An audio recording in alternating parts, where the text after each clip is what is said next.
But at London's Magic Circle, And I'd like someone to help me. So, would you help me? it's pure entertainment. In front of you, you have 5 different coloured balls. Would you think of one of them and remove it? And would you place it in your right-hand trouser pocket? So I think you place the black in your right-hand trouser pocket. It is the black. Thank you very much. This should be the yellow, I think. It is the yellow. Many magicians, like Dr. Graham Jolly, are good observers of body language. Breast pocket. That's very impressive. I am controlling it to a certain extent because I don't know if you can remember the position of the first colour you selected. It's normally the second from the right. Magic or just an educated guess? You think there could be magic out there? Well, I hope so.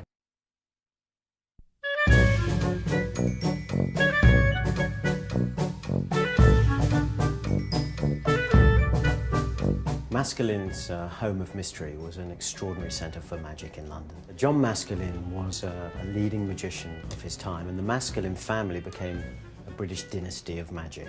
Audiences would clamour for tickets to see ladies float, decapitations, transpositions, which means that a body would disappear from one place on stage and reappear somewhere else. A walking, talking, moving ghost live on stage. Audiences had never seen anything like it. An extraordinary mixture of amazing magic. Maskelyne made some incredible automata. The most notable has to be Psycho. And Psycho was a small man made entirely mechanically. In spite of that, and the fact that back then, remember, no electricity, no remote control, this automata, Psycho, could read minds. He could reach out into the audience and reveal, by picking out cards, 3-digit numbers thought of by spectators. There was certainly an awful lot of industrial espionage, if you like, trying to find out what the secrets behind these tricks were. Everyone always wants to know, how's it done? Even the magicians. And there's even an example of an American illusionist who was so baffled by one of the tricks that he came to a show, sat in the stalls, and at the appropriate point in the show, when the girl had levitated halfway up the stage, he stomped on stage to see how it was done. Jasper Maskelyne became known as the War Magician because in the Second World War, he used his magic principles and magic powers, formed a military unit called the Magic Gang, and they actually vanished the Suez Canal.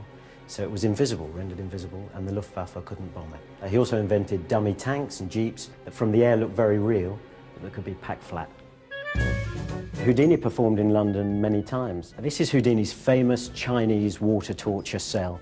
Houdini was manacled and his ankles were locked into stocks, then he was lifted up on a crane and lowered upside down into the water.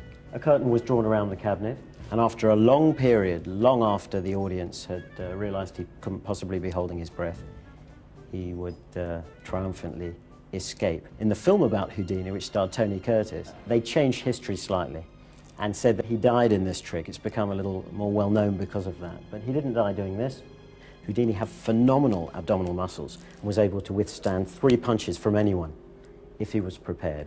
And a couple of guys came backstage in 1926, asked him if he could withstand the punches. Before he was ready, bang.